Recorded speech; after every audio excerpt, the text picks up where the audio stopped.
ഇന്ന് നമ്മൾ നോക്കാൻ പോകുന്നത് ഉറൂബിന്റെ മിണ്ടാപ്പെണ്ണ് എന്ന് പറയുന്ന പുസ്തകത്തെ പറ്റിയിട്ടാണ്. ഇതും ഒരു ചെറുകഥ തന്നെയാണ് കേട്ടോ. വർഷങ്ങൾക്ക് മുമ്പ് സ്ത്രീനെ കേന്ദ്ര കഥാപാത്രമാക്കിയിട്ട് ഒരു നോവൽ എഴുതിയിട്ടുണ്ടെന്ന് പറയുമ്പോൾ നമ്മൾ തീർച്ചയായിട്ടും അത് വായിച്ചു നോക്കണമല്ലോ. അതുകൊണ്ടാണ് ഈ ഒരു പുസ്തകം ഞാൻ തേടി പിടിച്ച് വായിച്ചു നോക്കുന്നത്. വളരെ മനോഹരമായിട്ട് ഒരു പുസ്തകമാണ്. വലിയ സംഭവ വികാസങ്ങളൊന്നും ഇല്ലെങ്കിലും നമുക്കിത് വായിച്ച് അവസാനിപ്പിക്കുമ്പോൾ ഒരു സാറ്റിസ്ഫാക്ഷനൊക്കെ കിട്ടിയിട്ട് അങ്ങനെ അവസാനിപ്പിക്കാൻ പറ്റുന്ന ഒരു പുസ്തകമാണ്.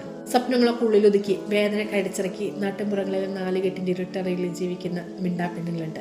അത്തരമൊരു പെൺകുട്ടിയുടെ ദുഃഖത്തെ അക്ഷരങ്ങളിലൂടെ അനശ്വരാക്കാണ് റൂബി ഒരു പുസ്തകത്തിൽ ചെയ്തിട്ടുള്ളത്. നമ്മുടെ ഒരു കഥയുടെ നായിക എന്ന് പറയുന്നത് കുഞ്ഞുലക്ഷ്മിയാണ്. കുഞ്ഞുലക്ഷ്മിയുടെ അമ്മ അവളുടെ ചെറുപ്പത്തിൽ തന്നെ മരിച്ചു പോവാണ്. അതോടുകൂടിയിട്ട് അവളുടെ അച്ഛനായിട്ടുള്ള കിറ്റുണ്ണി നായർ അവളെയും കൊണ്ട് അയാളുടെ തറവാട്ടിലേക്ക് തിരികെ വരികയാണ്. അയാളുടെ തറവാട്ടിലാണെങ്കിൽ അയാളുടെ സഹോദരിയുടെ ഭർത്താവായിട്ടുള്ള കുഞ്ഞിക്കേളു മേനോനും അവരുടെ മകനായിട്ടുള്ള ചന്ദ്രനുമാണ് താമസിക്കുന്നത്. അങ്ങനെ ഇവർ ആ ഒരു വീട്ടിൽ താമസിക്കുകയാണ്.